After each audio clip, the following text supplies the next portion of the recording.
Fofana, tu m'entends? D'accord, ok. Ok. Le micro du ministre est bon?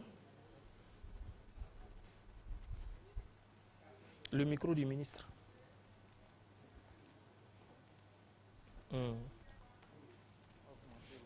Oui, juste un peu. Le truc là, ça tombait beaucoup. Hein? Ouais, je sais pas pourquoi. Oui, c'est tombé une deuxième fois. Oui.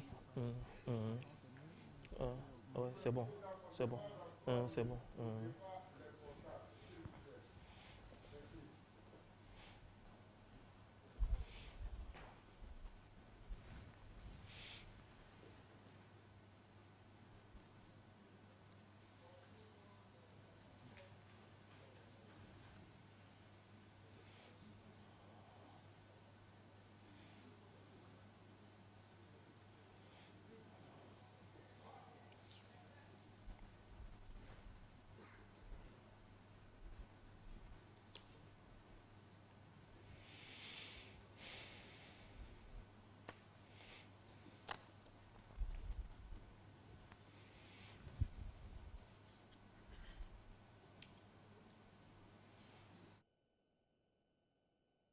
On peut dire même de...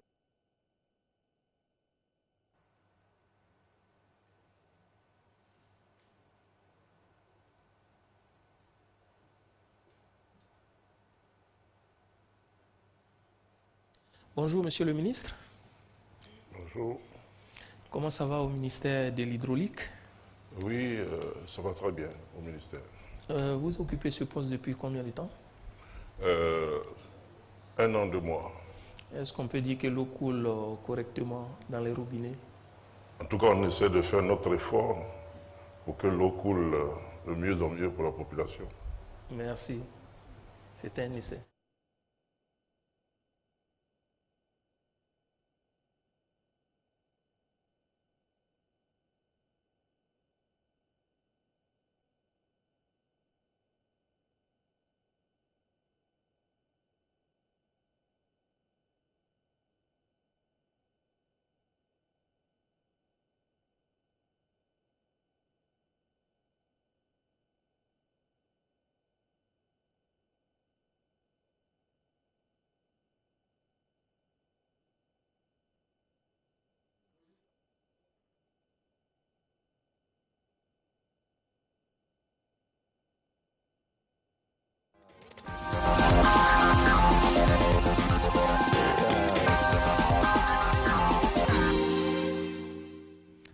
Mesdames et messieurs, bonsoir. Heureux de vous retrouver dans le cadre de cette émission. L'eau, source de vie, l'eau, source de développement car il est un facteur de production important.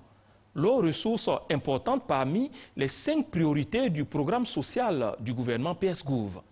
L'eau, également source de bien d'interrogations sur la production, le transport et la desserte en Côte d'Ivoire.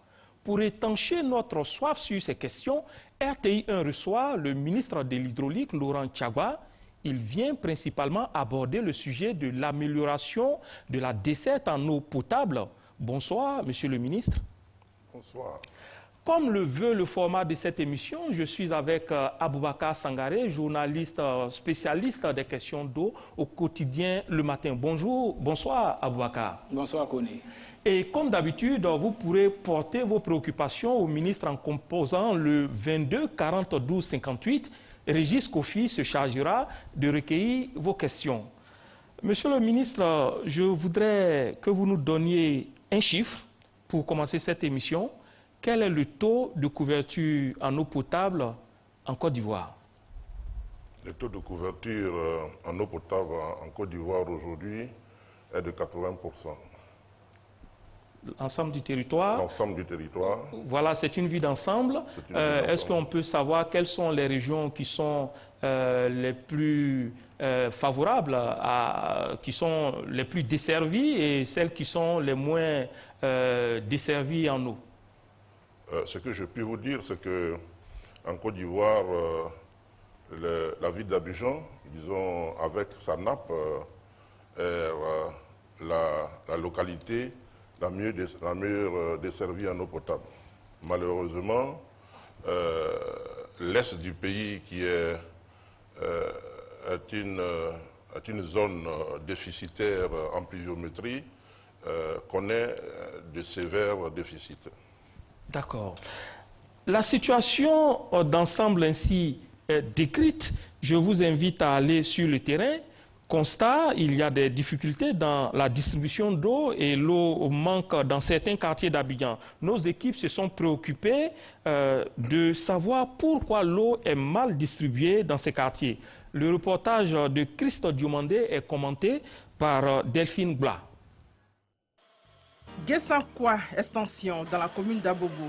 Dans ce quartier habite Vali, chauffeur de taxi de son état et père de 2 enfants. Chaque jour, des bidons vides en main, Vali part à la recherche de l'eau.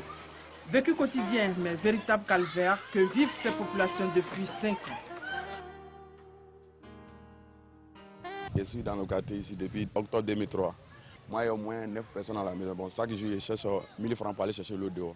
Souvent, tu vois, ça là, ça vient dans la semaine, une fois, ou bien bon, ça peut faire mois, ça ne vient pas. Dans tous les jours, 1000 francs, 1000 francs. Souvent, quand il y a un taxi, il descend 1 heure, il m'avait cherché l'eau jusqu'à 2 h, 3 h, il rentre. Même avant-hier, dimanche, là, je suis rentré à 5 h à cause de l'eau. Certains acquéreurs des résidences et des propriétaires de maisons de fortune confrontés aux pénuries d'eau ont vendu leur logement. D'autres sont amers et impuissants vu les départs successifs des locataires. Nous sommes entourés d'eau, mais nous n'avons pas d'eau. Je paye près de 30-40 bidons d'eau. Donc il faut calculer au moins 1000 francs, 2000 francs un bidon d'eau et tous les jours.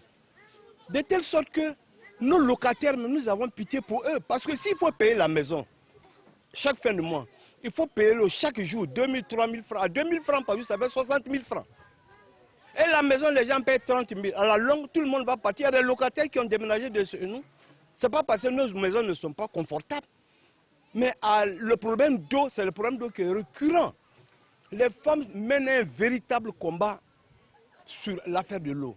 Pour la chefferie, des démarches administratives ont été entreprises, mais pas de satisfaction. Nous avons d'abord négocié avec l'ONEP. L'ONEP nous a reçus et l'ONEP nous envoyait des camions pour ravitailler les ménages dans le quartier. C'est insuffisant, mais c'est les efforts que nous tenons encore à remercier. Nous souhaitons vivement que toutes les promesses qui nous ont été faites par la direction régionale de la CEDECI à Bobo Nord, que ces promesses-là soient tenues. Comme à Nguessankwa Extension, nombreux sont les quartiers de la commune d'Abobo, à savoir Bessé, Château, Île Verte et Sotrapim, qui vivent les mêmes cauchemars. Tous frappés par le manque d'eau, une réalité souvent triste.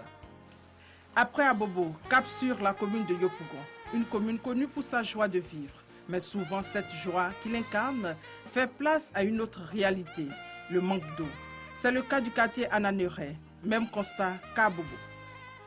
J'ai chargé l'eau avec mon premier fils, j'étais enceinte de mon premier fils, aujourd'hui il a 9 ans.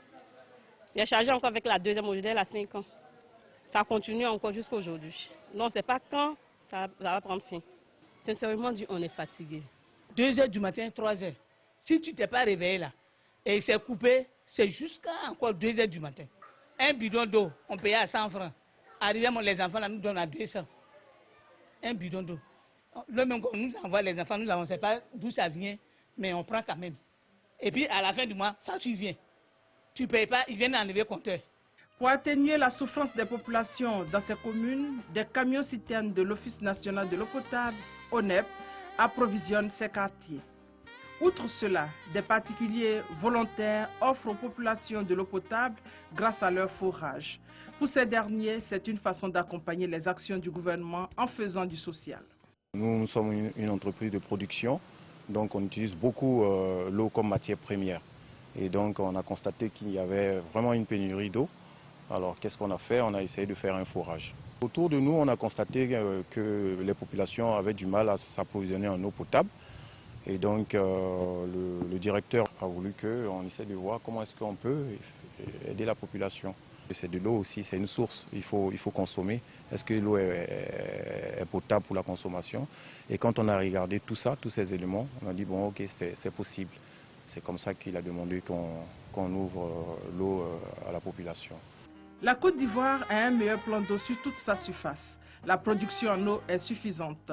Elle peut faire face aux besoins en eau des populations grâce aux multiples rivières, les 4 grands fleuves que sont le Bandama, la Comoé, le Sassandra et le Cavali.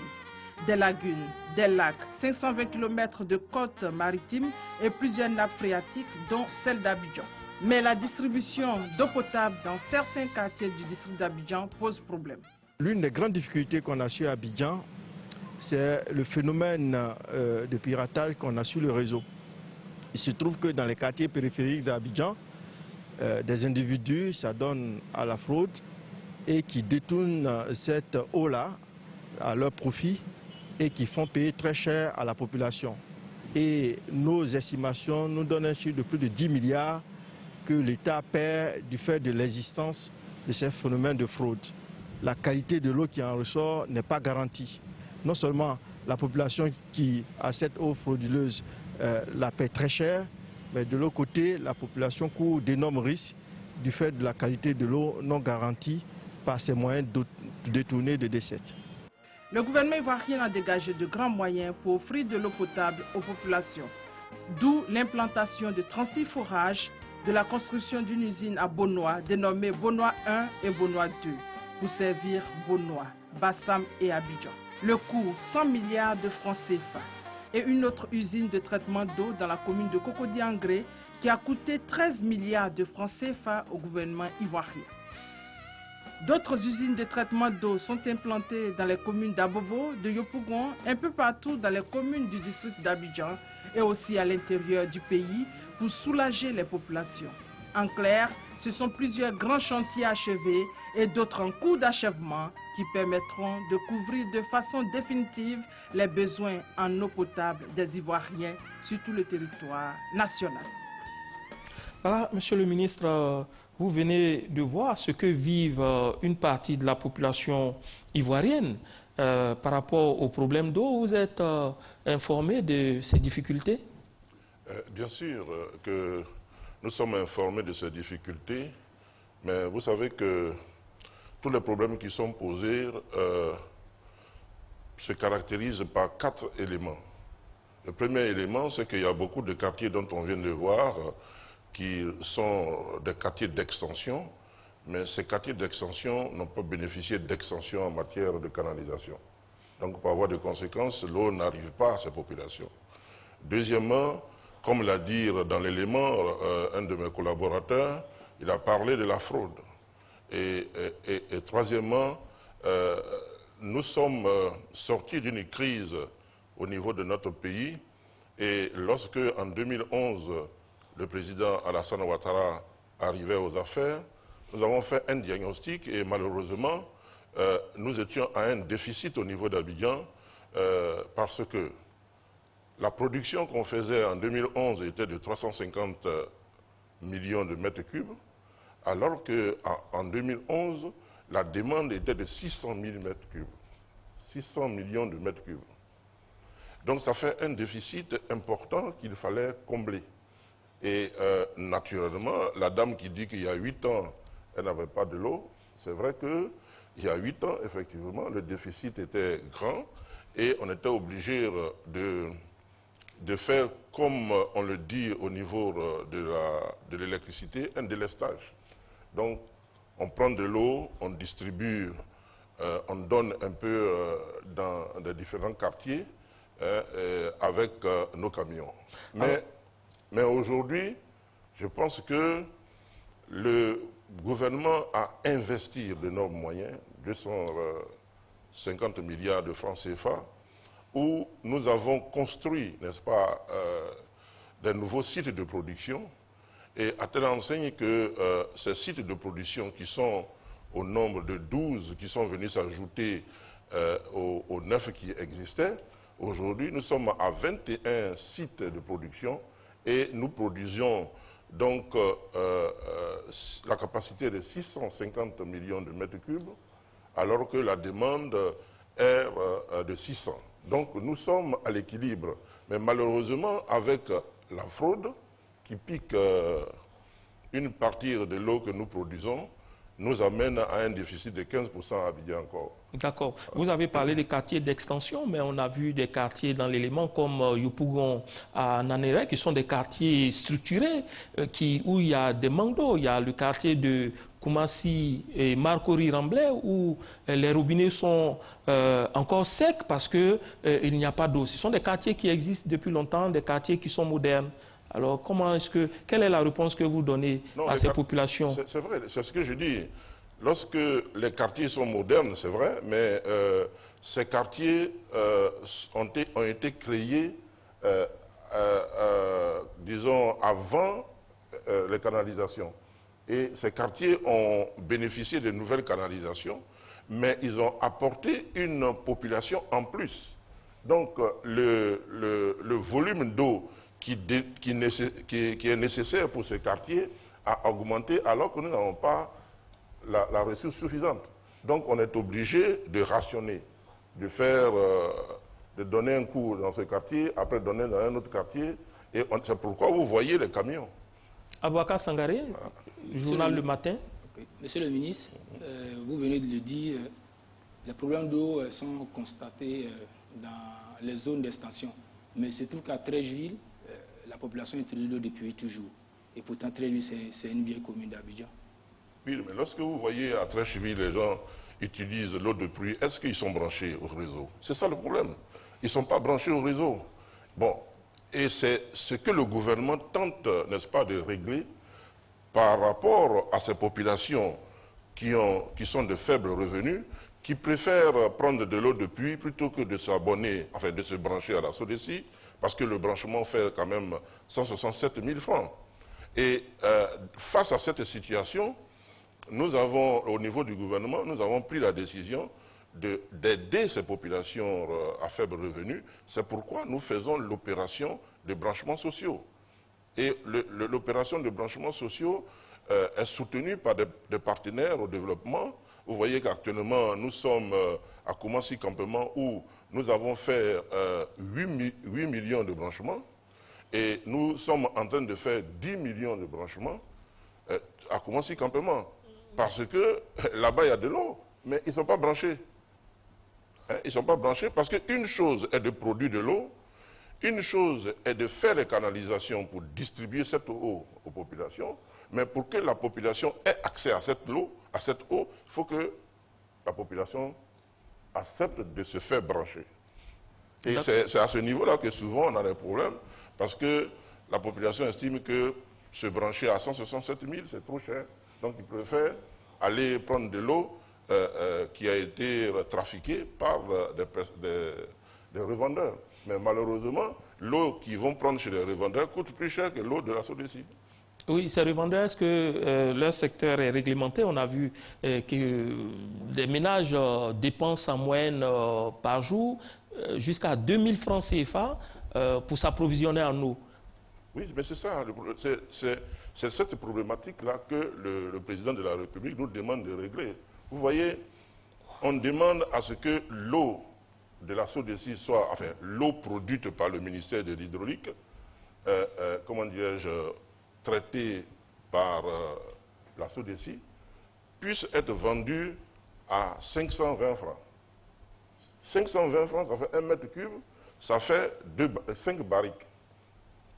Mais au lieu de s'abonner à ça, les populations vont plutôt acheter de l'eau, une barrique à 2000.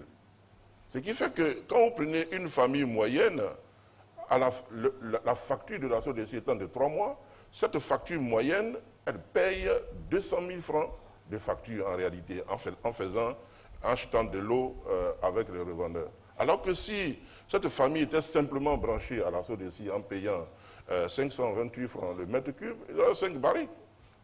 Mais il y a aussi 167 000 francs à payer pour bon, il y a 167 000 francs à payer, mais c'est rentabilisé dans le temps.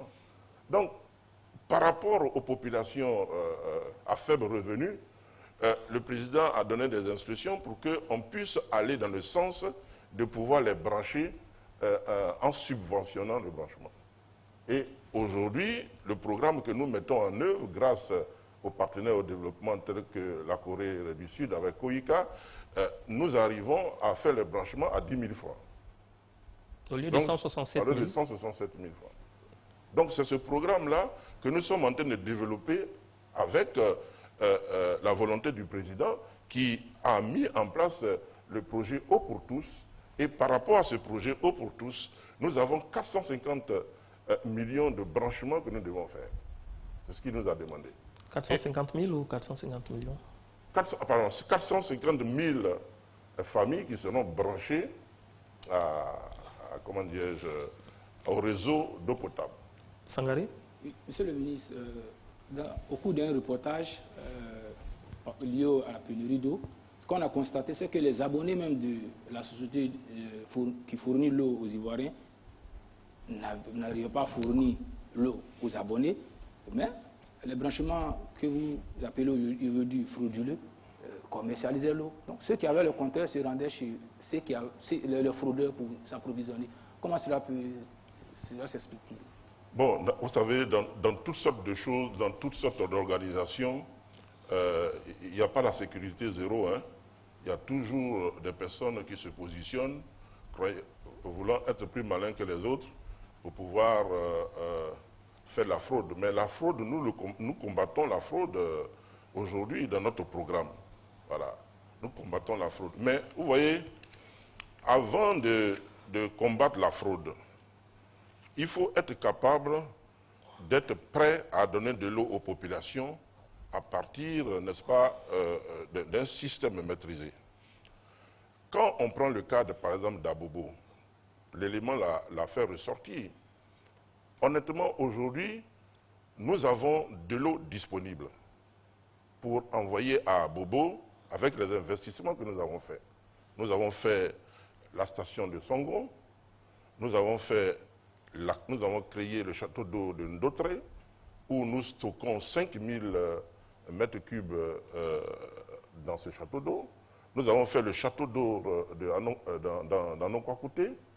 Mais le problème que nous avons, c'est que dans les quartiers dont on a parlé, nous avons le problème de la superposition des canalisations.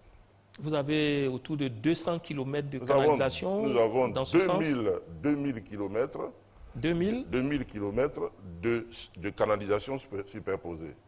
Et dans ces 2000-là, le ratio à Abobo est très élevé.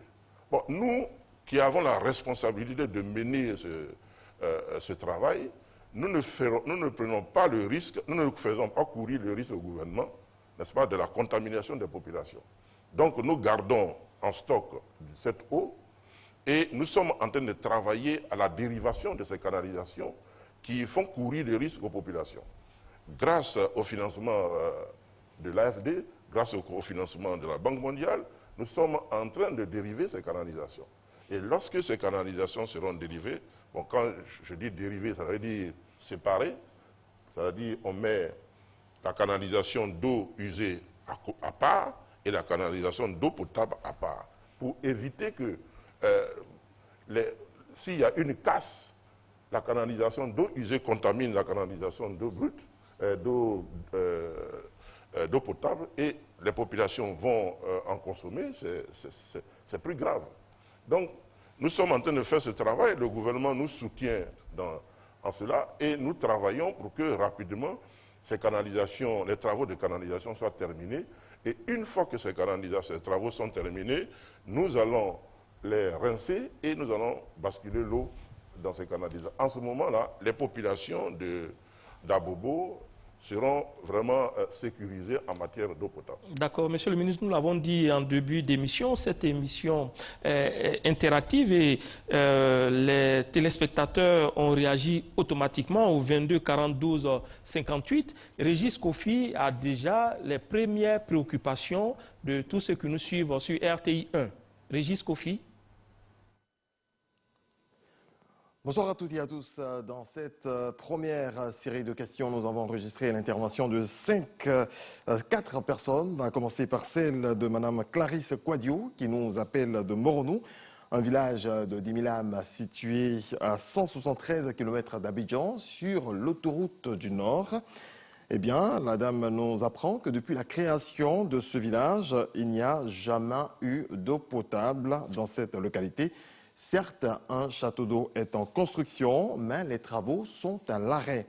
Monsieur Abou Kwadio nous a joint au téléphone depuis Ouagadougou au Burkina Faso, dans la région de Lifou, précisément à Prikoro. Il y a des villages qui n'ont pas accès à l'eau potable. Il souhaiterait savoir quelle est la politique du gouvernement pour pallier cette difficulté. Monsieur Goué Alphonse nous signale une inconstance dans la distribution de l'eau à Aboboté, dans la commune d'Abobo. L'eau ne coule pas dans les robinets à partir de 5 heures et ce jusqu'à 17 heures. Pourtant, les factures arrivent à temps. C'est ce que nous dit également cette dame qui nous a appelé de Yopougon en Anéré, Lise Zégré, qui nous dit également pas d'eau, mais toujours les factures. Bien, voilà les préoccupations des téléspectateurs. Je rappelle que les deux premières questions qui relèvent de l'adduction en eau potable en milieu rural seront abordées dans la deuxième partie de cette émission.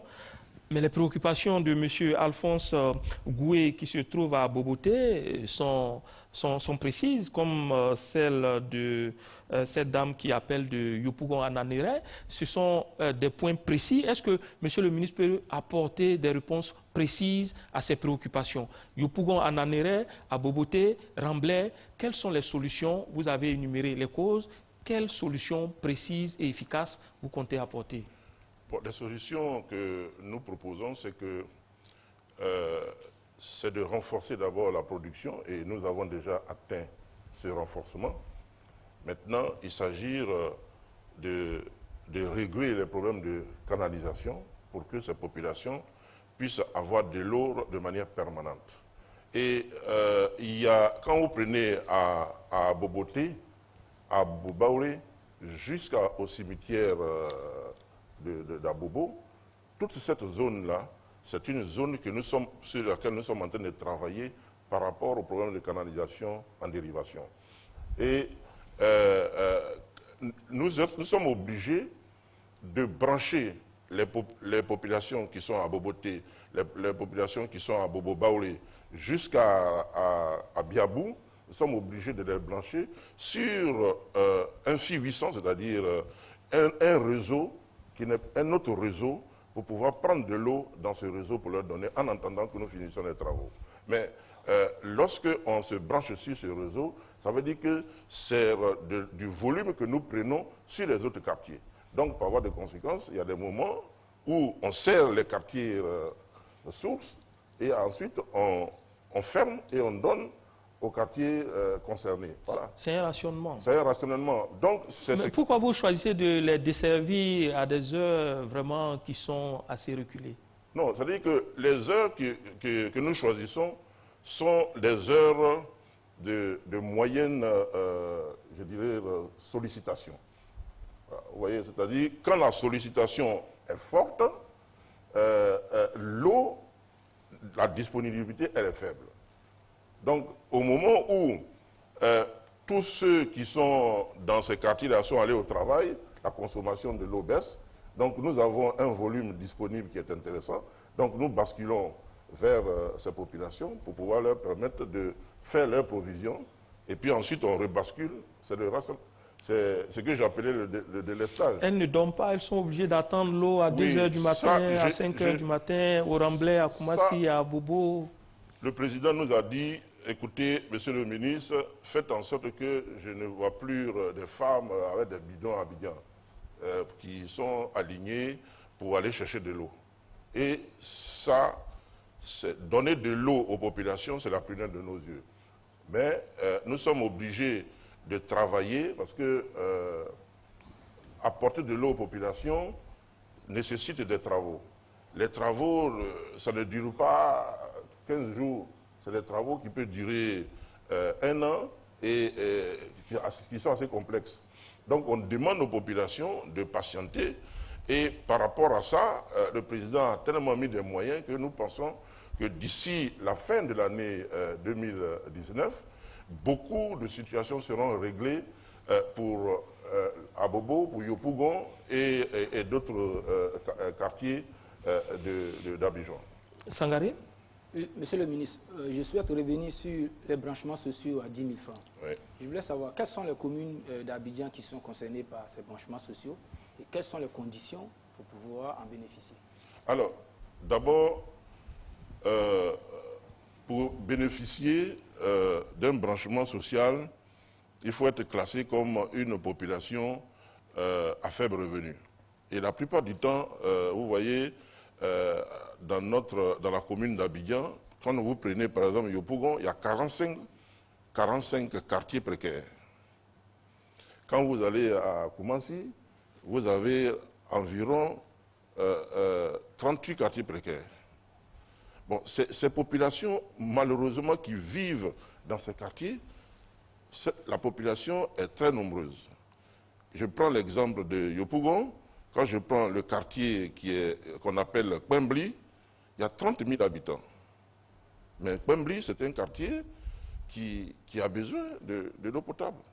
Donc nous avons pris les dispositions de telle sorte que ces quartiers-là, d'abord, des canalisations vont être faites pour que l'eau arrive, mais une fois qu'on a envoyé de l'eau vers les populations, il faut pouvoir leur permettre d'avoir accès à cette eau.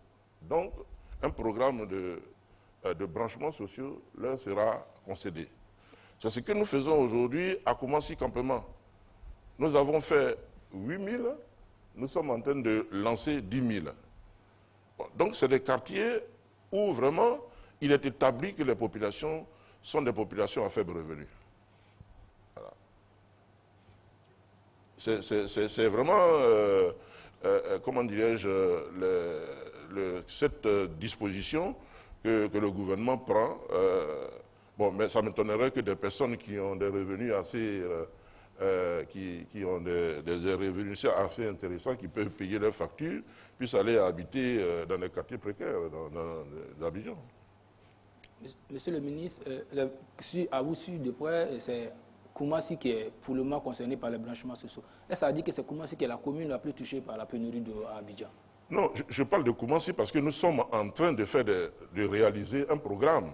Mais nous avons déjà réalisé le programme, comment dirais-je, à Yopougon. Nous avons déjà réalisé un programme à Yopougon avec, comment dirais-je, la Koïka. 8 000 branchements là-bas.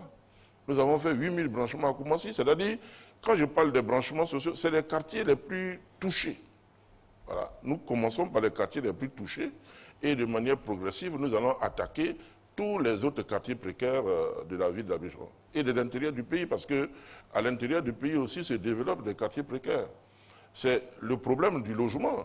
Aujourd'hui, le logement est difficile à avoir, et quand la disponibilité de logements faisant défaut, les gens sont obligés d'aller se créer des logements dans les bas-fonds, dans les sites non édificandis. Donc ça fait qu'ils sont nombreux, il faut forcément leur envoyer de l'eau. Donc on est obligé de chercher des solutions techniques pour pouvoir rapidement répondre à cela.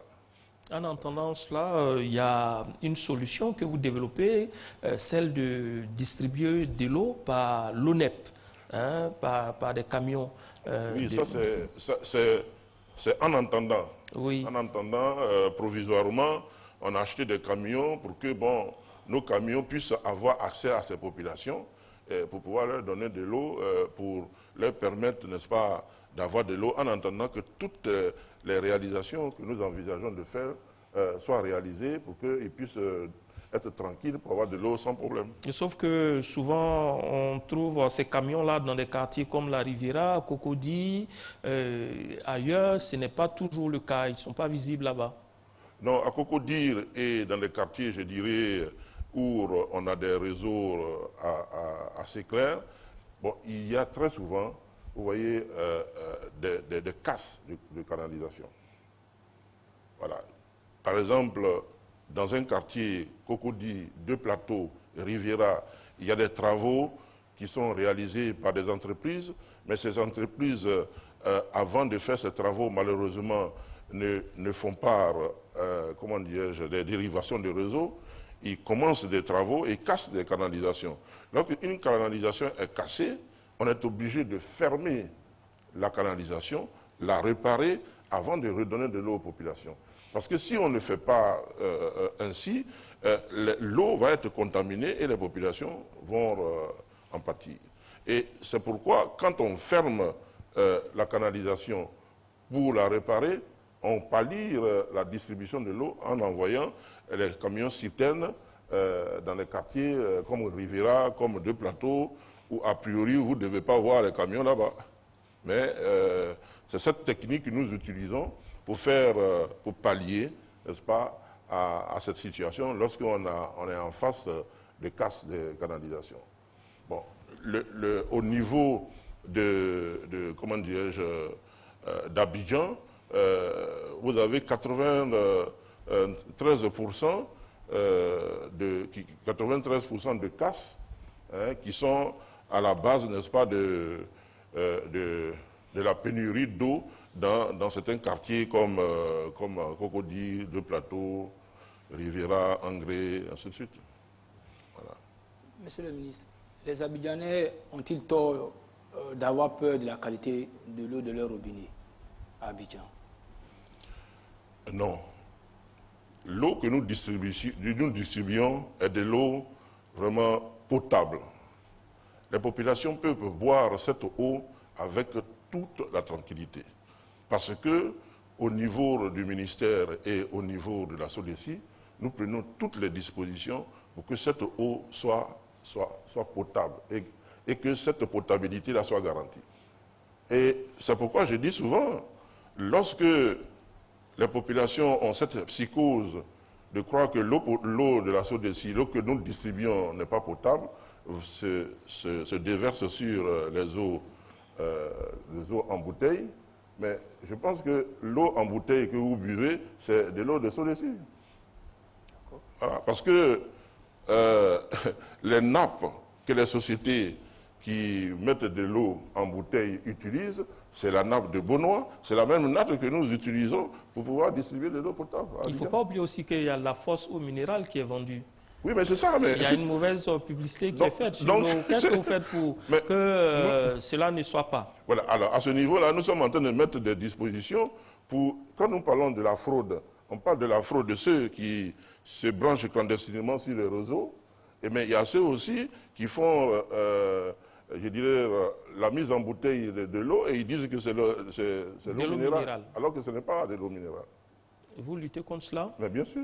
Il n'y a pas longtemps, vous avez évoqué la question en parlant du ministère de l'Industrie avec lequel vous devez travailler. Quel est le point là sur la question? Bon, là-dessus, nous avons fait déjà, nous avons mis en place un comité et nous comptons convoquer les partenaires et surtout les acteurs dans le secteur pour qu'ensemble, nous puissions travailler parce que ces sociétés qui sont installées, ils travaillent de bonne foi. Ils ont l'agrément pour faire ce travail-là. Donc, mais il s'agit de contrôler de telle sorte que l'eau qu'ils produisent, ils ne mettent pas forcément des étiquettes en disant que c'est de l'eau minérale, alors que c'est de l'eau de...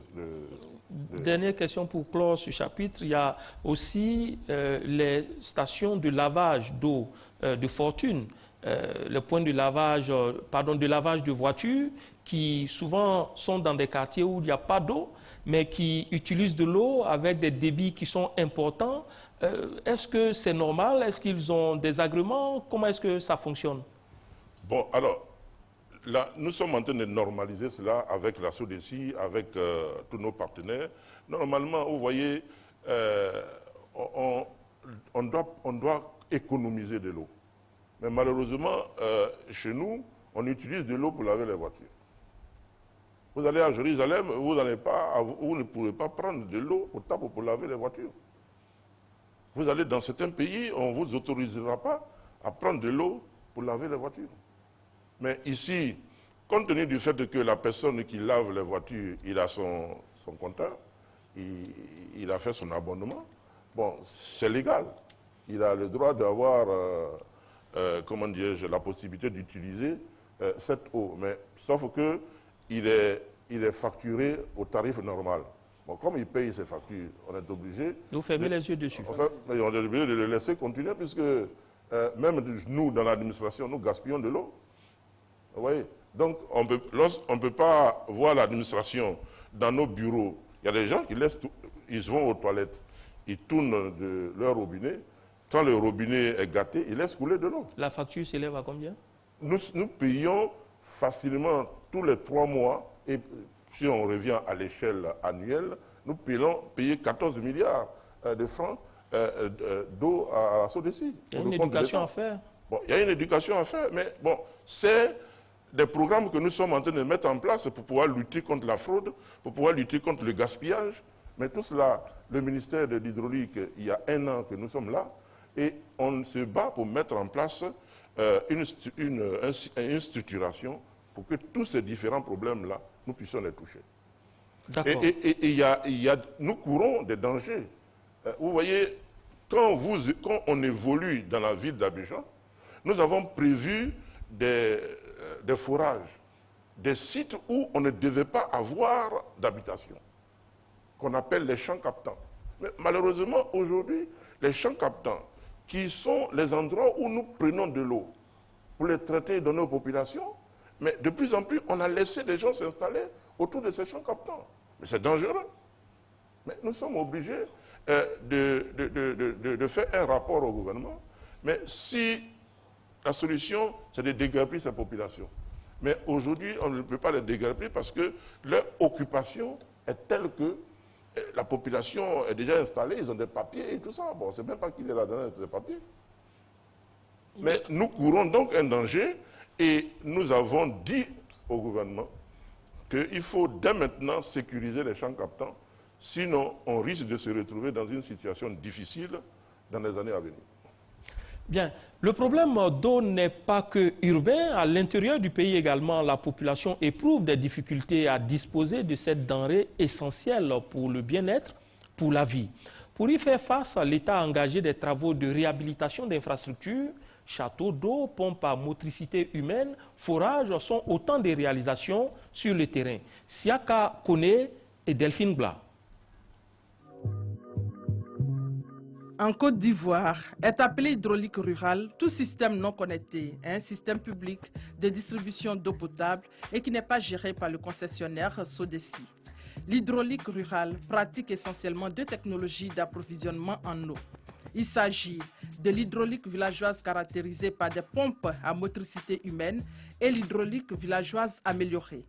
L'hydraulique villageoise touche pratiquement la moitié de la population ivoirienne, soit un peu plus de 11 millions d'habitants. Au sortir de la crise post-électorale, l'état des infrastructures hydrauliques rurales laissait à désirer et l'État a fait de leur réhabilitation son cheval de bataille. Pour la période de 2011 jusqu'à ce jour, il faut dire que cette période justement a commencé par une période post-crise. Et au niveau de l'hydraulique rurale, ce qui avait été constaté, c'est que près de 60% des pompes à motricité humaine, ça veut dire les pompes à pied ou à main, étaient en panne à la sortie post-crise en avril 2011. Donc d'avril 2011 jusqu'à aujourd'hui, l'intervention du gouvernement a consisté à réparer toutes ces pompes. Pratiquement 3000 pompes ont été réparées de 2012 jusqu'à 2016. Et 319 nouveaux forages équipés de pompes à motricité humaine ont été installés. Et dans cette période aussi, pour alléger la pénibilité de la corvée d'eau au niveau des femmes, près de 155 pompes solaires ont aussi été installées dans cette période. Donc, d'avril 2015 jusqu'à ce jour, près de 79 milliards de francs CFA ont été investis en milieu rural. À ce jour, le taux d'accès de la population rurale à l'eau potable est de 71% contre 59% en 2011. En zone rurale, le problème majeur en termes d'hydraulique reste l'entretien et la gestion des équipements. La gestion communautaire ayant montré des insuffisances, situation qui a suscité la réaction de l'État. L'on a assisté à la mise en place du programme social du gouvernement dénommé PS-Gouv, programme dont la mise en œuvre va concerner la réparation et la maintenance de 21 000 pompes sur les 3 années à venir. En matière d'hydraulique, l'État ivoirien entend relever des défis pour le bien-être de la population. Il compte assurer la maintenance des pompes à motricité humaine en zone rurale après le programme social du gouvernement et favoriser l'autofinancement du secteur. Mais dans l'urgence, l'une des actions prioritaires du ministère de l'Hydraulique est l'ambition d'une eau pour tous avec en prime la mise en œuvre du projet de 4000 forages équipés de pompes solaires, l'adoption du code de l'eau potable, l'adoption des documents de politique et stratégie nationale de gestion et de maintenance des ouvrages en milieu rural, l'équipement de toutes les localités de plus de 4000 habitants d'un système motorisé d'accès à l'eau potable. En termes de perspective, il est prévu entre autres la mobilisation, la protection et la sécurisation des ressources en eau. L'État entend également alimenter en eau potable tous les chefs-lieux de sous-préfecture, la réduction de la pénibilité du pompage de l'eau par les femmes et les enfants, et ce, par le remplacement progressif des pompes à motricité humaine par des pompes à motricité solaire. Monsieur le ministre, il a été lancé donc le projet de réhabilitation de 21 000 pompes à motricité humaine. À ce jour, quel est le point de la situation? Alors, nous avons lancé, donc, le Premier ministre a lancé le programme social du gouvernement volet pompes à motricité humaine. Nous allons en réparer 21 000. Alors, il faut dire que en Côte d'Ivoire, depuis 1973, l'État de Côte d'Ivoire a utilisé le système de l'hydraulique villageoise pour permettre aux populations rurales d'avoir accès à l'eau potable. Et 2013 jusqu'à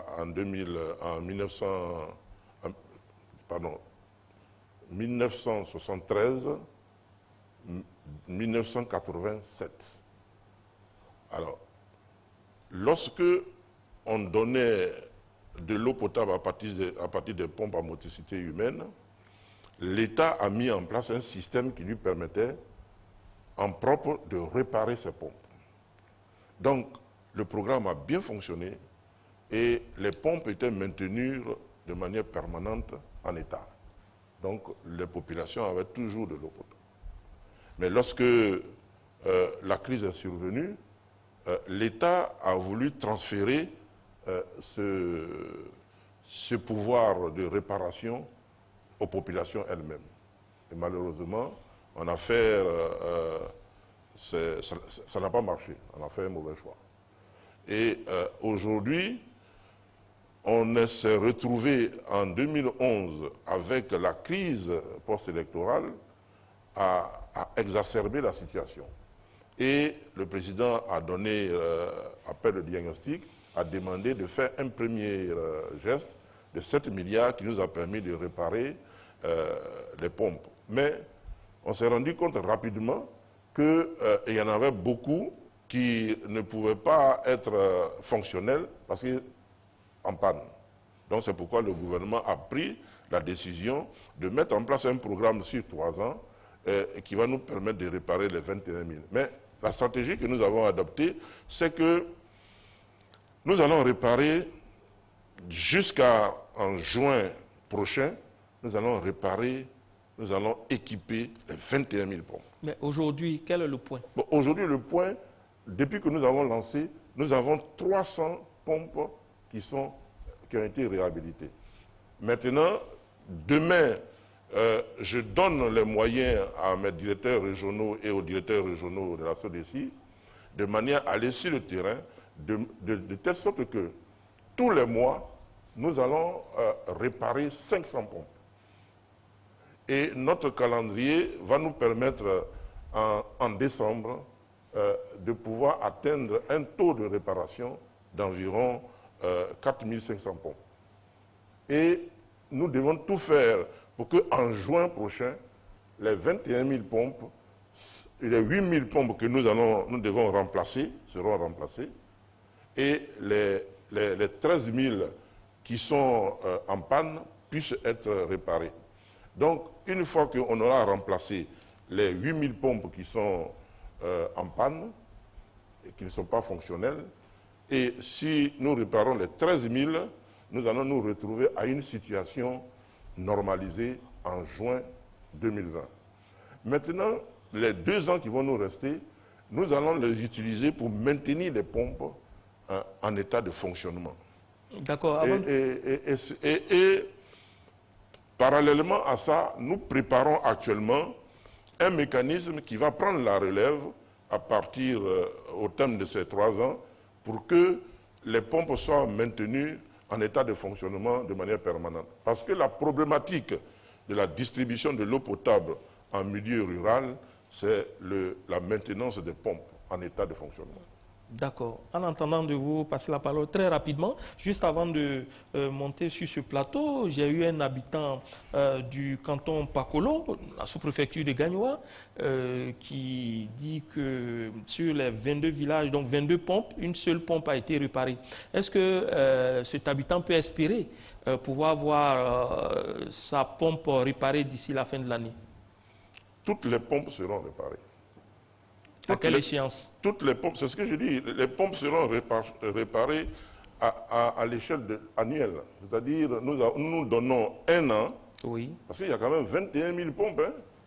Il y a 21 000 pompes à réparer, dont 8 000 à changer complètement, parce que ce sont des pompes qui sont complètement hors service. Donc, donc nous pensons que sur 1 an, nous pouvons faire ces 2 opérations de manière à être à l'équilibre en juin. Donc c'est normal que une personne qui est à Gagnoa, quand l'équipe a démarré les réparations, il n'est pas encore arrivé chez la personne en question, bon, il pense qu'on ne va pas réparer sa pompe. Mais on est obligé d'aller conformément au programme qu'on a élaboré et faire en sorte que 500 pompes soient réparées tous les mois. Sangaré? Oui, les pompes à motricité humaine, c'est plus dans la zone rurale. Monsieur le ministre, et pour les villes de l'intérieur, qu'est-ce qui est prévu? Alors, pour les villes de l'intérieur, vous avez vu que, après avoir lancé le programme social du gouvernement au niveau rural, le Premier ministre a lancé le programme en milieu semi-urbain, c'est-à-dire c'est les localités où nous avons 5 000 habitants à 10 000 habitants, 10 000, 16 000 habitants. Dans ces milieux-là, nous avons prévu de réaliser carrément des châteaux d'eau. Au lieu de faire des pompes à motricité humaine, pour des populations allant de 5 000 à 10 000 et même 20 000, bon, les pompes à motricité humaine ne répondent plus. Donc il faut carrément leur donner un système d'adduction en eau potable. Et le président nous a permis de réaliser à hauteur de 20 milliards 31 localités où on a inauguré les châteaux d'eau. Et nous continuons avec les projets qui vont démarrer en octobre. Il y a 100 localités que nous réalisons, 5 000 à 10 000, comment dirais-je, à 10 000 populations. Alors, ça c'est ce que nous faisons dans le semi-urbain. Maintenant, dans le rural, nous continuons à réparer donc les 21 000 pompes, mais l'État, au travers de 3 projets, doit rendre disponibles 12 000 pompes à motricité solaire.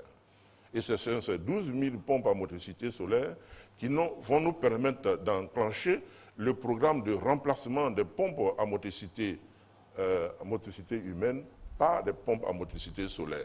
Parce que j'ai proposé au Premier ministre et au gouvernement que la pompe à motricité humaine, elle a servi, mais aujourd'hui, avec l'évolution de la technologie, nous pouvons faciliter, disons, le travail des femmes, parce que ce sont les femmes qui vont, en général, faire la corvée d'eau, et elles pompent ou elles pédalent. Donc ça, c'est des pénibilités. Et aujourd'hui, avec le système solaire, la femme arrive au point d'eau, elle n'a qu'à appuyer un bouton et elle a de l'eau. Oui, on l'a vu dans l'élément. Voilà. Donc c'est ce que nous cherchons à faire pour régler le problème de la pénibilité, mais surtout faire en sorte que le problème de la corvée de l'eau ne plombe pas la jeune fille au niveau rural. Parce que la corvée est souvent faite par les jeunes filles. Et pour cela, on ne les envoie pas à l'école. Donc nous avons dit que si nous mettons en place ce système qui remplace la motricité humaine, ça va libérer la corvée d'eau, va libérer les femmes, mais particulièrement les jeunes filles, donc on pourra les envoyer à l'école. Monsieur le ministre, les pompes à motricité solaire, 12 000, quand le projet commence exactement, et cela va nécessiter combien à l'État? Il y a le premier projet qui démarre d'ici décembre avec 2000 pompes. Il y a le programme social, le président a lancé un programme qu'on appelle Eau pour tous. Dans ce programme Eau pour tous, nous réalisons 200 châteaux d'eau pour équiper 200 sous-préfectures et nous réalisons 4000 forages. Donc 4000 plus 2000, ça fait 6000. Et lorsque un autre projet fera en sorte que le troisième projet qui va donner 4000 forages supplémentaires, ça fait un total de 8 plus, de 4 plus 4, ça fait 8 plus 2, ça fait 10.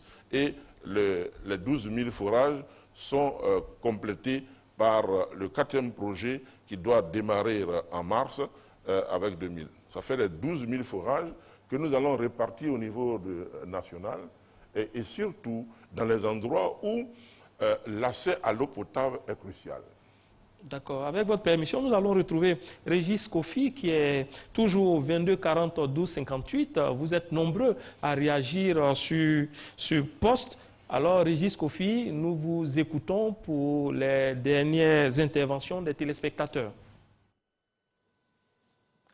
Dans cette deuxième vague de questions, M. Iradi Simplice nous a joint de Zoukougbe et nous apprend que là-bas, les tuyaux qui servent de distribution d'eau sont installés à 20 cm dans le sol. Cela crée beaucoup de désagréments dans cette partie de la Côte d'Ivoire. Il souhaiterait savoir si justement c'est la norme. Lucien est à Bokanda. Pourquoi est-ce que le coût du branchement s'élève à 160 000 francs CFA? C'est la question qu'il pose. Il souhaiterait savoir également quelle est la provenance de l'eau que distribue l'UNEP, si elle est de bonne qualité. Monsieur Kamagate Amara nous appelle de Bondoukou, Koboko, sous-préfecture de Kouméré. Il n'y a que 2 pompes pour 3 villages. Là-bas, c'est la Croix et la Bannière pour avoir de l'eau. Que fait l'État? La préoccupation de monsieur Kamagate. Et puis, M. Konéamidou Adaloa s'intéresse au cas de Boaké. Lorsque les lagunes des lacs tarissent, il y a des problèmes de distribution d'eau. L'État pourrait-il exploiter l'eau souterraine pour pallier cette difficulté? C'est la préoccupation qu'il soulève. Merci à Régis Kofi. Comme je le disais tout à l'heure, on a eu les premières interventions où Mme Clarisse Kouadio, qui se trouve à Moronou, c'est à 173 km au nord d'Abidjan, dit que ce village qui existe depuis longtemps ne connaît même pas la joie de savourer, d'étancher sa soif avec de l'eau potable. Qu'est-ce que vous dites à cette population de Moronou? Alors cette population de Moronou, si elle n'a jamais eu de l'eau, moi je pense que très rapidement il faut réagir pour pouvoir leur donner une pompe. Bon, vous savez que la répartition des pompes dans les villages se fait en fonction de leur population. C'est-à-dire une population qui est estimée à 50 personnes a une pompe. Mais si le village en question, il y a 200 personnes, il n'est pas pris par le programme. Donc je pense que si aujourd'hui cette population, enfin ce village-là, n'a pas toujours de l'eau potable, par rapport à ce qui est dit au niveau international, la maxime dit il faut donner de l'eau potable à toutes les populations et ne laisser personne de côté. Et le président nous a instruit de faire en sorte que l'eau potable pour tous soit une réalité. Donc si nous avons l'information qu'il y a un village qui n'a jamais eu de l'eau potable, dès demain, une équipe va aller véritablement diagnostiquer pour voir pourquoi est-ce que depuis longtemps, ils n'ont pas eu de l'eau et voilà. Nous allons remédier à cela. C'est à Moronou, c'est très pratique, c'est à 173 km, voilà, en nous allons réagir à Toumoudi. Et le faire rapidement. Il y a également, nous sommes suivis du Burkina Faso, d'où M. Abou, oui c'est ça, Abou Kwadjo, certainement originaire de Pricro, a soulevé le problème concernant sa localité. Il attend certainement une réponse d'espoir. À Pricro, nous savons que Pricro, Ouélé, comment dirais-je, la zone de Moronou, la zone de Kotobi, la zone de Hara, toutes ces zones-là sont des zones déficitaires en eau potable. Et le président de la République, lorsque l'opportunité lui a été donnée de faire la visite d'État dans le Yifou, a été saisi par ce problème. Et il nous a instruit de pouvoir élaborer un projet qui devait pouvoir résoudre ce problème-là dans la zone. C'est-à-dire résoudre le problème du Yifou, du Moronou et du Nzi. Donc, le projet que nous avons développé, qui est en maturité, c'est de prendre de l'eau dans la Komoué et le stocker dans des réservoirs de 5000 mètres cubes à Daoukro, à Kotobi, à Hara, à Bongwanou et du côté de Pikro et de Wélé. De telle sorte que le problème devait pouvoir être réglé et nous comptons, au travers de ce projet, résoudre le problème d'une partie du Nzi jusqu'à Bokanda. Parce que c'est des zones qui ont été identifiées comme étant des zones superbement déficitaires en eau potable et le président de la République a instruit pour que très rapidement nous puissions travailler à cela. Et fort heureusement, ce projet-là, il est en maturité, les accords ont été donnés et je pense que très rapidement, ces travaux vont démarrer et les populations de cette zone-là seront tranquilles dans un délai de 18 mois puisque les travaux doivent durer 18 mois. D'accord. Et nous continuons avec les réactions des téléspectateurs. Azoukoube, il dit que les tuyaux sont situés à 20 cm du sol. Quelle est la norme? C'est une question technique pratiquement. Oui, donc, de toute manière, vous voyez, on ne peut pas, lorsqu'on fait le branchement ne doit pas être trop profond. On ne doit pas creuser plus en profondeur parce que comment dirais-je, la pression va prendre un coup. Donc, et puis, lorsque il parle de 2 cm, 20 cm, bon, 20 cm, ça permet d'avoir accès à sa maison sans problème. Parce que si on fait un branchement plus profond, c'est-à-dire de 1 mètre, on sera obligé d'atteindre sa fondation. Et comment on fait pour pouvoir faire en sorte que de sa fondation, l'eau arrive dans sa maison? Voilà. Donc c'est purement technique, hein, je pense que... Et c'est pourquoi les réseaux que nous posons, on le fait dans la zone, dans le domaine public. Le domaine public qui est réservé pour les servitudes, où on ne doit pas construire. Bon, malheureusement, il y a des constructions souvent où on trouve le compteur dans la maison. Pour terminer, M. Kwa, qui est à Daloa, a posé une question sur Boaké. L'année dernière, il y a eu de sérieux problèmes. Est-ce que c'est définitivement résolu? Le problème de Boaké est définitivement résolu. Nous avons en fait à Boaké eu un problème de l'assèchement de la nappe, je dirais de la retenue que nous avons fait sur la Loka pour pouvoir prendre de l'eau brute, le traiter et donner aux populations. Mais malheureusement, avec les problèmes de climat, disons, on n'a pas eu suffisamment de pluie et le bassin versant s'est asséché. Voilà. Et malheureusement, cela a été rendu difficile et pénible par les populations qui vont prendre du sable dans ce bassin versant pour en faire du commerce. Bon. lorsque nous sommes arrivés à la tête du ministère, nous avons pris ce dossier à bras-le-corps. Nous sommes allés avec le préfet, nous avons interdit les emprunts sur ce bassin versant.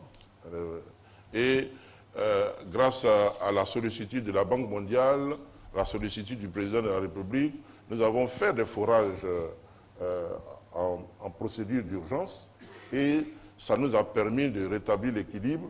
Et ensuite, quand nous avons réussi à résoudre le problème, à régler le problème des alvéoles, c'est-à-dire les poches qui piégeaient de l'eau et la faveur de pluie, nous avons vu la Loka être remplie et le problème de l'eau dans Boaké est réglé aujourd'hui.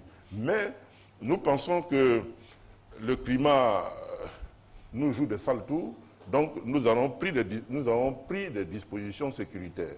Et la disposition sécuritaire qui a été prise, c'est que le gouvernement a donné son accord pour qu'un projet soit mis en œuvre et qui est déjà en cours, c'est de prendre de l'eau dans le barrage de Kossou.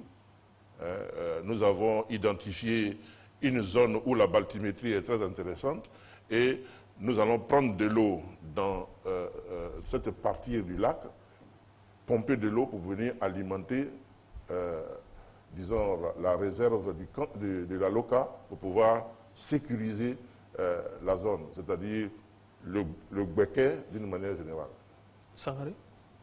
Monsieur le ministre, vous l'avez dit dans vos propos liminaires, l'Est est beaucoup touché par la pénurie d'eau. Bouna est menacé. En février 2018, le directeur territorial de l'hydraulique disait qu'un projet avait été adopté pour Bouna. Le financement viendrait de la Banque islamique de développement. C'est de transférer l'eau du fleuve La Volta Noire vers Bouna. Aujourd'hui, quelle assurance pouvez-vous donner à la population de Bouna? Le financement est-il disponible? Quand commence le projet? Les travaux sont terminés. D'accord. Les travaux sont terminés. Nous avons pris de l'eau dans la Volta, à 45 km de Bouna, et nous avons construit un réservoir de 1000 m3 à Bouna, et qui va donc recueillir l'eau que nous allons pomper de la station de traitement qui est installée à 45 km. Et à partir de ce réservoir, nous allons distribuer de l'eau dans la ville de Bouna et ses environs. Et nous allons prendre de l'eau dans la station de traitement. En cours de route, nous allons servir tous les villages qui sont le long, n'est-ce pas, de la canalisation. Merci. Cette question et cette réponse nous sert en même temps de transition pour aborder la dernière partie de cette émission qui porte sur les perspectives. Et justement, nous allons rester à Bouna. Une station de pompage, une usine de traitement d'eau et 2 châteaux d'eau ont été construits. À l'épée, des travaux sont en cours, le tout pour un montant de 163 milliards de francs CFA. Astou Touré s'est rendu sur ces différents chantiers et elle nous propose son reportage. La ville de Bouna, désormais autosuffisante en eau potable. Les populations de cette localité peuvent compter sur ces 2 châteaux d'eau pour leur approvisionnement. D'une capacité de 200 000 litres et 100 000 litres, ces châteaux d'eau assurent la distribution de l'eau au quotidien. Cette qualité d'eau maintenant, vraiment c'est très bien. Parce que vraiment c'est bien potable et puis la pression d'eau, depuis qu'on a eu le 2e château d'eau, vraiment il n'y a pas de problème. On est bien soulagé. Avant, Bouna était alimenté par des forages. On assistait à un manque d'eau criard. Les forages tarissaient. Maintenant, il y a suffisamment d'eau dans la ville, à partir de Vonkoro. Si la ville de Bouna est ravitaillée, c'est grâce à cette station d'exor installée à Vonkoro, à plus de 40 km de la ville de Bouna. Située en bordure de la Volta Noire, cette station de pompage d'eau brute a une capacité de 200 000 litres heure. Dans la Volta Noire, on a mis un mât qui, à l'intérieur, est logé une pompe immergée de 200 m3 heure. Et au-dessus de la Volta Noire, nous avons un flotteur pour commander et empêcher aussi les particules d'entrer. Le mât est logé à l'intérieur d'un bâtiment et nous avons les armoires à l'intérieur qui commandent la pompe immergée. À partir de cette station de captage, l'eau brute est acheminée vers cette usine de traitement dotée d'appareils électroniques de dernière génération. Mise en service il y a environ 4 mois, à ce jour, cette station de traitement est la seule du genre en Côte d'Ivoire, dotée d'une armoire de commande équipée d'un automate et un écran de supervision en temps réel. Ici, nous avons l'armoire automatisme. Cette armoire gère le décanteur et les filtres. La particularité de cette usine, c'est que les filtres se lavent automatiquement. Il est possible de régler le temps de lavage des filtres. Et lorsque ce temps arrive, le système arrête toute l'usine pour procéder au lavage des filtres. Parce qu'il faut dire aussi que le lavage des filtres est très important dans le traitement de l'eau. Quand les filtres sont encrassés et que le débit d'eau chute, automatiquement le lavage des filtres aussi se déclenche. L'appareil dit que, attention, c'est que les filtres sont encrassés. C'est pourquoi l'eau n'arrive pas à passer facilement. Donc automatiquement, il déclenche aussi le lavage des filtres. Rapidité et efficacité certes, toutefois des défis sont à relever. Au niveau de l'électricité, des fois nous avons des micro-coupures. Les micro-coupures, ça peut facilement vous emporter les appareils. S'il y a une coupure, vous avez le temps d'aller arrêter vos appareils et attendre que le courant revienne. Mais la micro-coupure, quand il se coupe, il revient en même temps. Ça, en tout cas, ici, c'est fréquent. Et puis, il n'y a pas de réseau téléphonique. Il faut se déplacer pour aller à un point du village pour pouvoir appeler. Donc, on n'est pas joignable aussi immédiatement en cas d'urgence. Vous voyez. Si la ville a besoin de m'interpeller pour me dire qu'il y a un souci, arrête le pompage, ils ne peuvent pas tout de suite me joindre. Ils vont procéder par des messages et autres. Et il y a aussi l'asservissement en automatique qui est souvent perturbé à cause des intempéries. En plus de la ville, cette station de traitement a permis de ravitailler 5 villages situés sur le tronçon Vonkoro-Bouna, en hydraulique villageoise améliorée communément appelée HVA. Pour l'alimentation de la ville de Bouna et ses environs, le gouvernement a investi 8,8 milliards de francs CFA. En plus de Bouna, Gagnoa et Saint-Fra, un autre projet en perspective, celui du renforcement de l'alimentation de la ville d'Abidjan en eau potable à partir de la rivière Mé. À la sortie de la ville d'Abidjan, en direction d'Alépé, l'on peut apercevoir de gros tuyaux et des machines, signe annonciateur des travaux en cours dans la région de la Mé.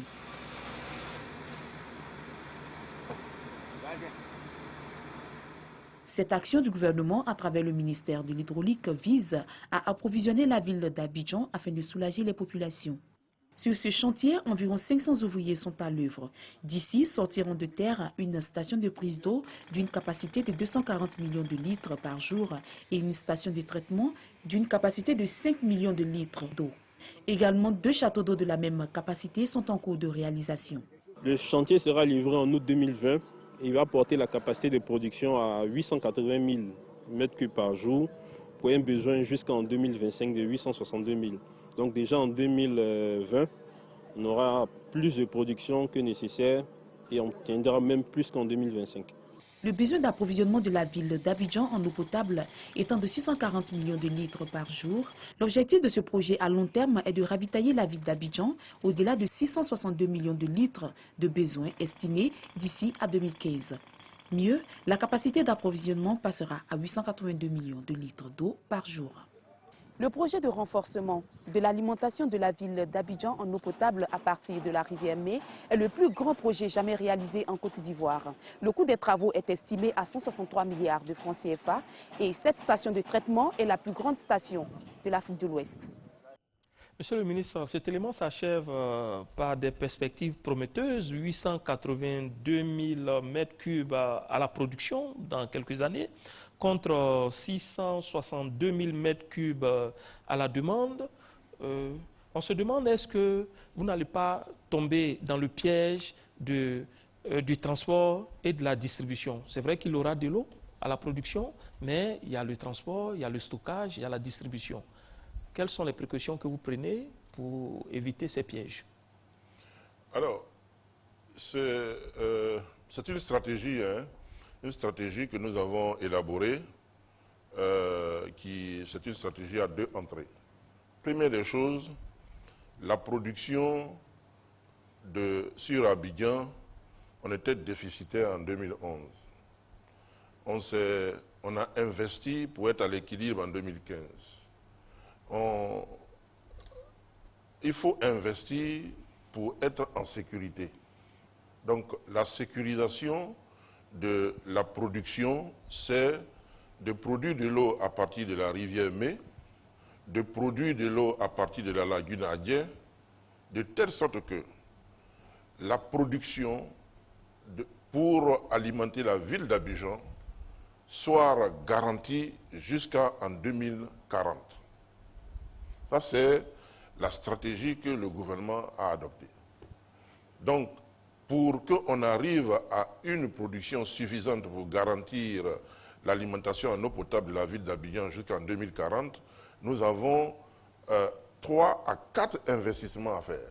L'investissement de la Mé, l'investissement d'Adien, qui a été déjà acté aussi, et il y aura l'investissement de la nappe d'Abounieki, et il y aura plus tard l'investissement de l'eau qu'on prendra au Bandama, au droit de Tiasalé, pour sécuriser la production de l'eau potable pour la ville d'Abidjan et ses environs. Vous voyez, la ville d'Abidjan s'étale et nous avons une zone industrielle qui est en train d'être réalisée au PK 24, mais cette zone industrielle doit pouvoir être alimentée en eau.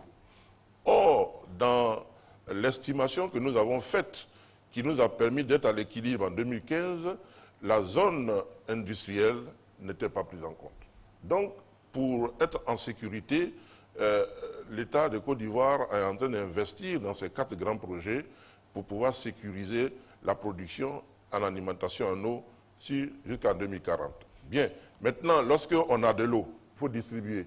C'est parallèlement, l'État de Côte d'Ivoire est en train d'investir pour remplacer les canalisations et faire l'extension. Aujourd'hui, la priorité est mise sur le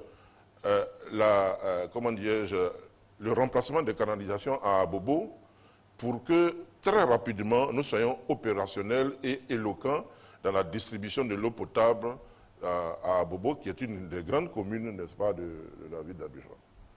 Voilà.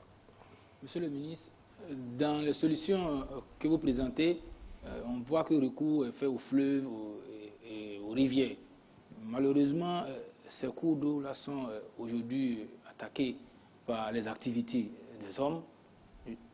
L'eau est polluée. À ce niveau, qu'est-ce que vous faites? Il y a l'activité d'orpaillage clandestin qu'on pourrait ajouter à la liste des menaces. Tout à fait. Bon, vous savez que dès les indépendances, la stratégie d'alimentation en eau potable était basée sur l'utilisation des ressources, je dirais, souterraines. Mais aujourd'hui, vous savez que quand on prend le système géologique de notre pays, nous avons des fractures sur tout l'étendue du territoire et nous avons un bassin sédimentaire. Bon, le bassin sédimentaire qui est au sud, c'est ce bassin-là qui est beaucoup plus riche en eau souterraine. Les fractures, nous pouvons les utiliser, mais on ne peut pas aller au-delà de 5 ans pour utiliser une fracture pour alimenter de l'eau en population. Maintenant, avec cette situation, et s'ajoute le problème, le déficit climatique, donc ça fait que les nappes s'assèchent rapidement. Et ça fait qu'on se retrouve rapidement dans l'intérieur du pays à des déficits chroniques. Donc, on a décidé de nous tourner vers les ressources en eau de surface. Bon. Alors, face à ces ressources en eau de surface, qui sont contaminées par l'orpaillage, bon, mais ce n'est pas que ça. Vous savez qu'on a un système d'assainissement qui est encore précaire, donc qui fait que les toilettes des populations à l'intérieur du pays, c'est le bord de rivière, et tout ça sont des éléments de contamination. Donc des dispositions sont prises pour que l'eau que nous prenons au niveau de surface soit, comment dirais-je, traitée de manière à ce que la potabilité soit garantie à toute épreuve. Bon, devant le système d'orpaillage, nous sommes en difficulté parce que les rejets que font les orpailleurs dans les rivières, nous ne pouvons pas les traiter avec le système chimique. Donc, nous avons pris des dispositions pour que les usines que nous allons mettre en place pour traiter de l'eau de surface soient des usines qui utilisent une technologie nouvelle qui utilise un oxydant puissant qui est l'ozone. Donc, et cet oxydant puissant qui est l'ozone sera doublé, n'est-ce pas, d'un système membranaire qui permettra donc de traiter l'eau à l'ozone et de le filtrer, de le faire passer dans les filtres membranaires. Ce qui fait que nous allons pouvoir avoir de l'eau conformément à, comment dire, à sa déontologie. L'eau est incolore et inodore.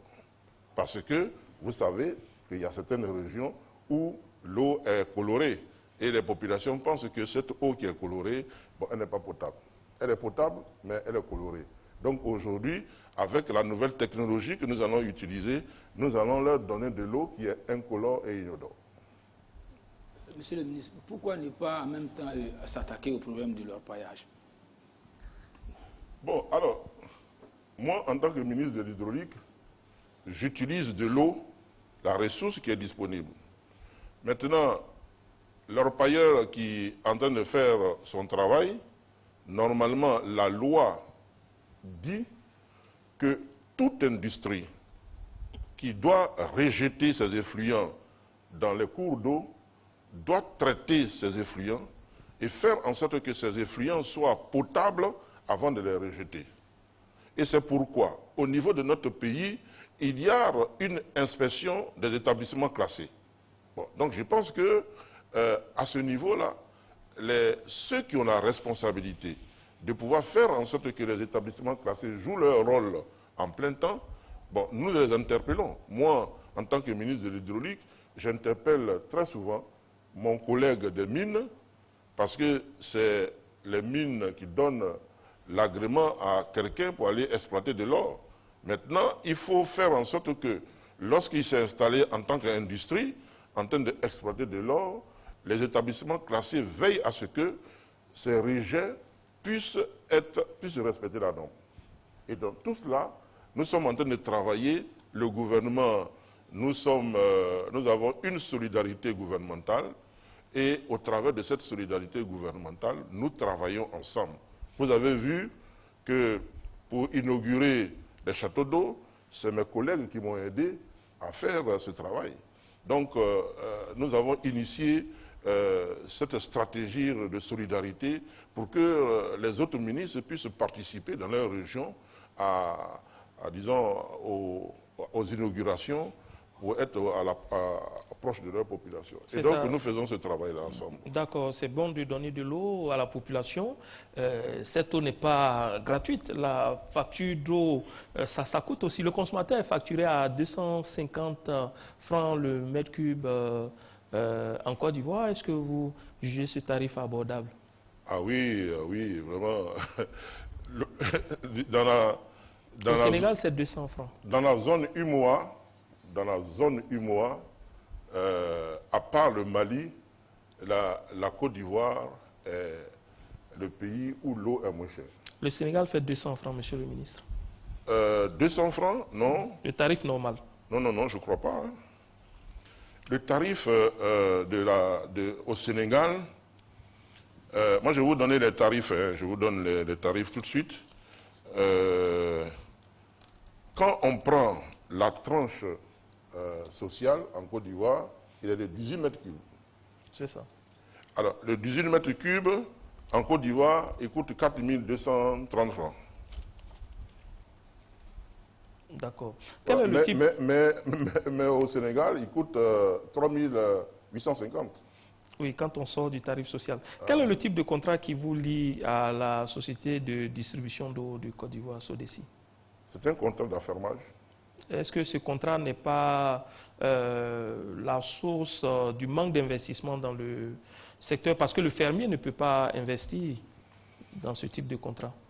Non, mais bon, moi je pense que le système qui est mis en place avec notre fermier qui est la SODECI, le principe c'est d'investir, l'État investit et l'État donne en exploitation aux fermiers. Voilà. Et un mécanisme est mis en place pour que un fonds qu'on appelle le fonds de développement de l'eau soit alimenté et pour permettre au secteur de s'autofinancer.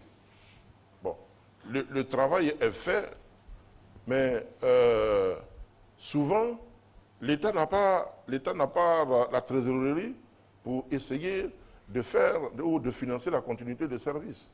Mais la SODECI, qui est notre fermier, très souvent met des moyens propres pour anticiper et à telle enseigne qu'aujourd'hui, en tant que ministre du secteur, je dois 67 milliards à la SODECI. Je crois que vous avez avancé 30 milliards. Non, sinon, 67 milliards qui, nous avons payé 30 milliards, voilà. Il restait 37 milliards. Et ça sera payé quand? Mais ça s'est augmenté encore. Bon, voilà. La facture s'augmente.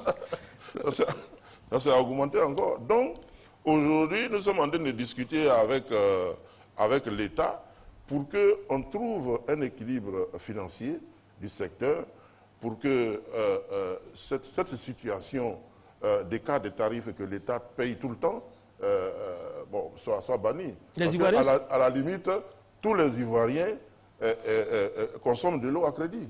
D'accord. Ils se demandent aussi, les Ivoiriens, si il pourrait être envisagé d'ouvrir le secteur de la distribution à d'autres sociétés. Bon, en tant qu'ouvrir la distribution à d'autres sociétés, c'est ce qu'on appelle, disons, mais le secteur de l'eau en Côte d'Ivoire est très complexe. Je vais vous expliquer. Très rapidement. On n'a plus que 3 minutes. Vous voyez, le prix de l'eau que nous faisons à Abidjan, normalement, devait être moins cher que le prix de l'eau à Korogo. Mais depuis les indépendances, la Côte d'Ivoire, le président Houphouët-Boigny a mis un système en place qu'on appelle la péréquation, qui fait que l'eau qui est vendue à Abidjan, c'est le même prix qui est vendu à Korogo. Or, produit de l'eau à Korogo revient plus cher que produit de l'eau à Abidjan. Et cette péréquation est mise en place pour pouvoir faire en sorte qu'au niveau national, partout où on se trouve, on doit payer de l'eau au même prix. Mais ça, c'est la politique de péréquation qui s'appuie sur la nappe d'Abidjan. C'est pourquoi nous développons tout pour protéger cette nappe, pour que cette péréquation ne vole pas en état. Abidjan constitue aussi 70% de la consommation d'eau. Oui, bien sûr, 70% de la consommation d'eau, mais aujourd'hui, la population grossit à l'intérieur du pays. Sangaré? Oui, monsieur le ministre, la Côte d'Ivoire, comme le père fondateur le dit, son succès repose sur l'agriculture. Vous l'avez abordé tout à l'heure, le problème du changement climatique. Nos producteurs, on parle de l'eau potable, mais nos producteurs ont besoin d'eau pour leur production. Est-ce qu'à votre niveau, un mécanisme est prévu pour l'irrigation des plantations? Bon, je dirais qu'au niveau de la gestion de la ressource en eau, nous avons mis en place avec le ministre des Eaux et Forêts, disons tous les ministres qui sont impliqués, le ministre des Eaux et Forêts, le ministre de l'Environnement et le ministre des Mines, des dispositions réglementaires pour que la ressource en eau soit gérée de manière intégrée. De telle sorte que cette ressource étant gérée de manière intégrée, on puisse prendre en compte les préoccupations de l'agriculture, les préoccupations de l'hydraulique, les préoccupations de l'environnement, de telle sorte que l'eau ne vienne pas à manquer pour l'agriculture, l'eau ne vienne pas à manquer pour l'hydraulique à la consommation humaine. Bon, parce que vous savez que dans le monde entier, l'eau douce ne représente que 3%. Et vous voyez la mer, vous voyez la lagune, vous voyez en Côte d'Ivoire, il y a la lagune, il y a tout, mais la lagune, on ne peut pas utiliser pour donner de l'eau potable parce qu'elle est saumâtre. Donc on est obligé de faire attention pour que le sel marin ne monte pas dans l'eau, je dirais, potable, enfin l'eau douce qu'on utilise pour pouvoir donner de l'eau à la population. Donc à ce niveau-là, la gestion intégrée des ressources en eau est quelque chose qui est mené avec le ministre des Eaux et Forêts, le ministre de l'Environnement, et nous pensons que la mise en place de l'instrument qu'on appelle la GIR est quelque chose qui nous permet effectivement de prendre en compte cette préoccupation. Monsieur le ministre, cette dernière question qui va vous servir de conclusion, votre objectif certainement dans votre département est de faire en sorte que la population ivoirienne ait de l'eau régulièrement, 24 heures sur 24, sans interruption.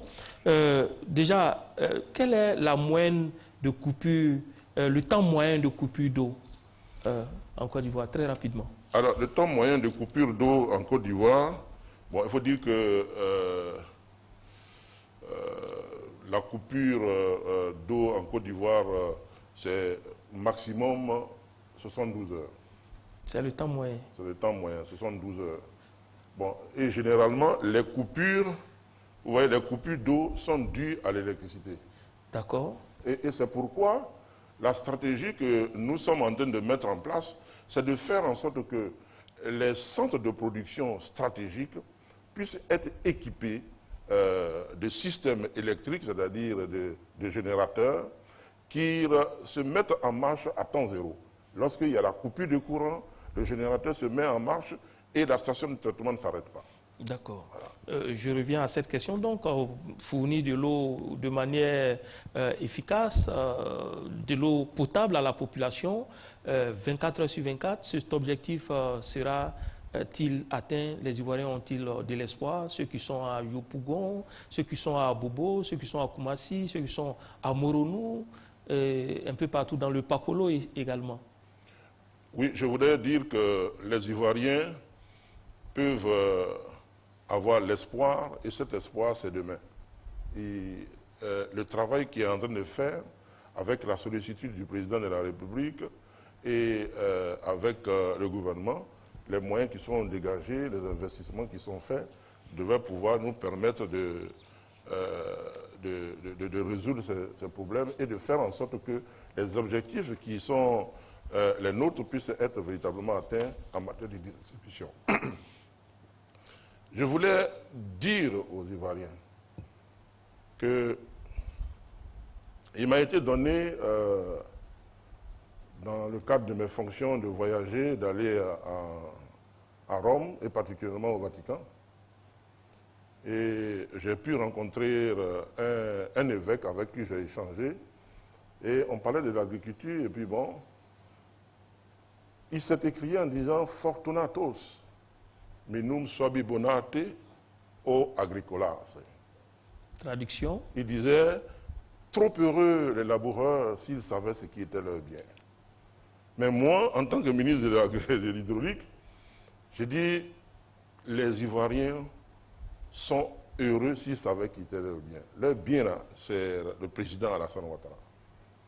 Voici un président que nous avons la chance d'avoir, qui a un leadership puissant, qui a des relations, qui a des réseaux, qui permet de mettre en marche des financements, mettre en marche des relations. Tout récemment, le président est allé à Riyad, où il a rencontré le roi. Des investissements seront faits, même des investissements seront faits pour les pays de la sous-région. Et en 8 ans, nous avons réalisé dans le secteur de l'eau 500 milliards d'investissements. Et nous projetons d'en réaliser encore plus. Et je pense que nous devons faire en sorte que sa politique de vouloir stabiliser le pays, sa politique de faire en sorte que les Ivoiriens soient ensemble, nous pourrons l'aider à le concrétiser. Pour que, si on est dans la stabilité, si on est dans le rassemblement, nous puissions avoir les investissements qu'il faut pour développer notre secteur, le secteur de l'eau potable, qui permettra de résoudre les problèmes des populations. Et Dieu seul sait, les populations, quand nous allons à l'intérieur du pays, nous savons que les populations souffrent du manque d'eau. Et nous qui sommes les techniciens, nous sommes heureux de travailler avec un président comme Alassane Ouattara qui nous donne les moyens d'être éloquents auprès des populations. Et je voudrais vraiment dire aux populations, et cette fois-ci, je me retourne vers ce qu'a été Churchill pour les Anglais. Churchill, au plus fort moment de la guerre, a dit aux Anglais que, et je cite, « We shall fight on the beach, we shall fight on the ocean, but we shall never surrender. » Nous allons nous battre sur les mers, nous allons nous battre dans les airs, mais nous n'allons jamais capituler. Je voulais dire aux Ivoiriens que nous qui sommes les techniciens, en tant que ministre, avec mon équipe, la SODECI, l'ONEP, avec les ingénieurs, nous allons faire tout ce qu'il faut. Nous serons dans les hameaux, nous serons partout pour faire en sorte que nous leur donnons de l'eau potable avec notre cœur. Et nous n'allons jamais capituler. We shall never surrender. Merci, c'est la fin de cette émission. Merci au ministre de l'Hydraulique, Laurent Tchagba, qui, je rappelle au passage, est ingénieur hydrologue, de nous avoir éclairé sur les actions du gouvernement. Mesdames et messieurs, merci de nous avoir suivis. Restez sur la chaîne qui rassemble et à très bientôt.